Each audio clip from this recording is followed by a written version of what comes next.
Students, welcome back to my another video. आज मैंने ये वीडियो बनाया है क्लास 8 से चैप्टर 4 रिप्रोडक्शन एनिमल्स, लेकिन ये मैंने T2 से निकाला है, तो मैंने 8th क्लास के लिए बनाया reproduction in animals. First of all we should know what is reproduction in animals. Reproduction animals किसको कहते हैं? इनकी जानवरों में बच्चे कैसे पैदा होते हैं, यानी कि रिप्रोडक्शन मींस पैदाइश, बच्चे पैदा करना। तो रिप्रोडक्शन में you might know about process of digestion, circulation, respiration, यानी कि आपको ऑलरेडी पता होगा प्रोसेस ऑफ डाइजेशन के बारे में, सर्कुलेशन के बारे में और रेस्पिरेशन के बारे में, कि ये हमारे लिए बहुत जरूरी है ये प्रोसेस। लेकिन इन प्रोसेसों में एक और प्रोसेस जिसको बोलते हैं हम रिप्रोडक्शन, रिप्रोडक्शन भी हमारे लिए बहुत ज्यादा जरूरी है, एसेंशियल है, जिससे हमारे जमीन पे हमारे स्पीशीज जो है ना वो कंटिन्यू रहती है, यानी कि कंटिन्यूएशन ऑफ स्पीशीज के लिए बहुत ज्यादा जरूरी है रिप्रोडक्शन। तो फर्स्टली डेफिनेशन ऑफ रिप्रोडक्शन क्या है? तो फर्स्टली हम बताएंगे कि रिप्रोडक्शन की डेफिनेशन क्या है। Reproduction, the process, the production of new organisms from the existing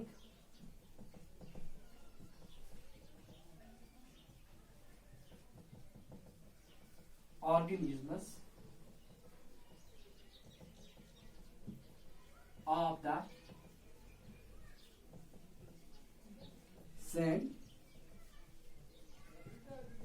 species, यानी कि जो the production of new organism from the existing organism of the same species, यानी कि जो नए ऑर्गेनिज्म पुराने ऑर्गेनिज्म से बनते हैं, यानी कि जो नए बच्चे पैदा होते हैं पुराने ऑर्गेनिज्म से पैदा होते हैं, लेकिन सेम स्पीशीज रहते हैं। स्पीशीज मीन्स होता है group of organism, group of organism is called species, or we can also say that the creation of new living things from the existing living things, यानी कि जो नए living things पुरानी living things से बनते हैं। और reproduction is essential for the continuation of species on the earth। reproduction हमारे लिए बहुत जरूरी है, जिससे हमारी जो species है वो जमीन पे क्या कंटिन्यू रहते हैं। उसके बाद हम पढ़ेंगे modes of reproduction, modes of reproduction, यानी कि मोड्स ऑफ रिप्रोडक्शन किसको कहते हैं? मोड मीन्स होता है तरीक, रिवाज, कितने तरीके, कितने किस्म के रिप्रोडक्शन है। Types of reproduction, there are two types of reproduction, one is called sexual reproduction and another is called asexual reproduction. So firstly we will discuss sexual reproduction. Sexual reproduction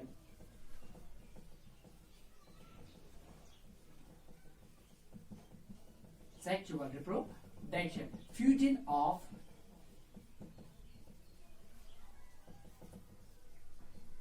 male and female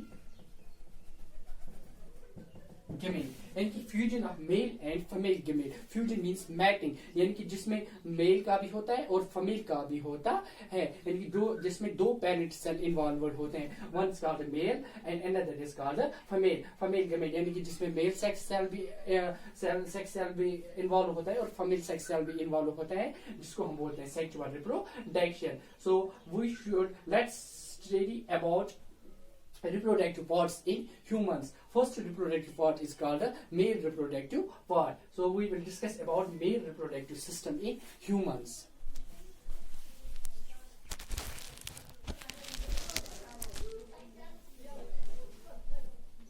तो जैसे कि मैंने आपको sexual reproduction के बारे में बताया, तो सेक्सुअल रिप्रोडक्शन की डेफिनेशन मैंने आपको बताया। उसके बाद मैंने आपको बोला कि रिप्रोडक्टिव सिस्टम्स इन ह्यूमंस में क्या करते हैं। तो सबसे पहला जो रिप्रोडक्टिव सिस्टम इन ह्यूमंस में होता है वो मेल रिप्रोडक्टिव सिस्टम होता है। तो सबसे पहले हम पढ़ेंगे मेल रिप्रोडक्टिव सिस्टम के बारे में, उसके बाद हम पढ़ेंगे फीमेल रिप्रोडक्टिव सिस्टम। जो male reproductive system consists of a pair of following organs, reproductive organ और फंक्शन। सबसे पहला जो ऑर्गन ये कंसिस्ट करता है जिसका नाम है टेस्टिस। टेस्टिस पहला ऑर्गन, और उसका काम क्या है? To produce sperm and testis का काम होता है जो प्रोड्यूस स्पर्म्स करते हैं और टेस्टोस्टेरोन, यानी कि जिसके जो sperms means male sex cells और मेल गेमेट, यानी कि जो मेल गेमेट और मेल सेक्स सेल्स प्रोड्यूस करता है, और टेस्टोस्टेरोन यानी कि मेल सेक्स हार्मोन, टेस्टोस्टेरोन होता है मेल सेक्स हार्मोन, उसके male sex hormone sperm duct. दूसरा है हमारे पास स्पर्म डक्ट। स्पर्म डक्ट का क्या काम होता है? ये कंडक्ट स्पर्म, ये स्पर्म को कंडक्ट करता है टू यूरिथायरा, उसके बाद उसको यूरिथायरा में ले जाता है। यूरिथायरा मींस, यूरिथायरा एक लॉन्ग कॉइलेड ट्यूब्स होते हैं जो टेस्टिस से स्पर्म्स को ले जाते हैं। उसके बाद सेमिनल वेसिकल्स,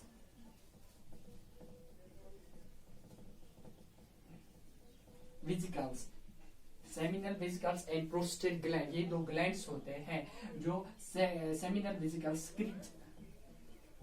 स्क्रीट सेमिनल प्लाज्मा, यानी कि एक किस्म का फ्लूइड होता है जिसको स्क्रीट करता है, और प्रोस्टेट ग्लैंड, प्रोस्टेट ग्लैंड का काम होता है जो स्क्रीट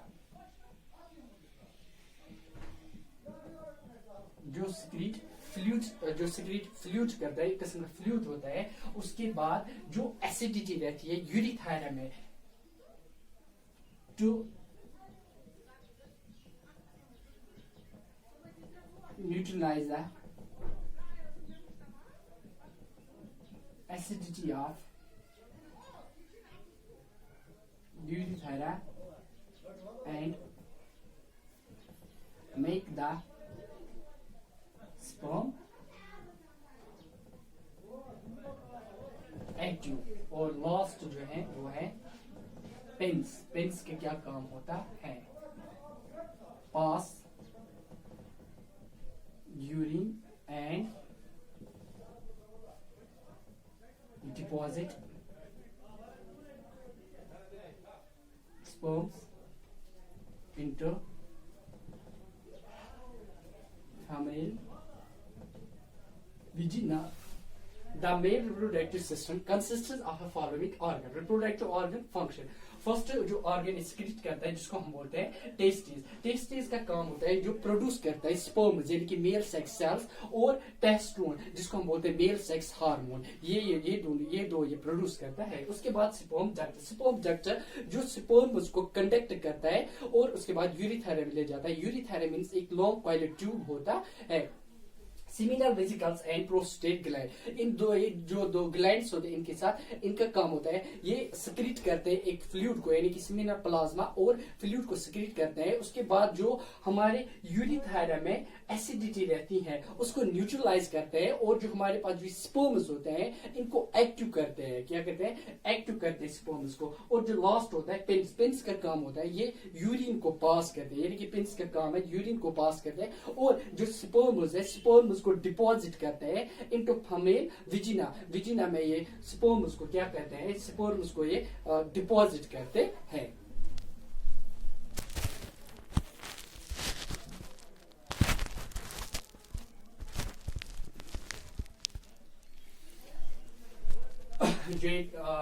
अब हम इनको थोड़ा सा पढ़ेंगे अच्छे से, क्योंकि वीडियो बहुत ज्यादा बन जाता है जिससे ये अपलोड करने में दिक्कत आती है। तो जो टेस्टिस होते हैं ये ओवल शेपेड होते हैं। क्या होते हैं? ओवल शेपेड होते हैं, और ये like outside the abdominal cavity.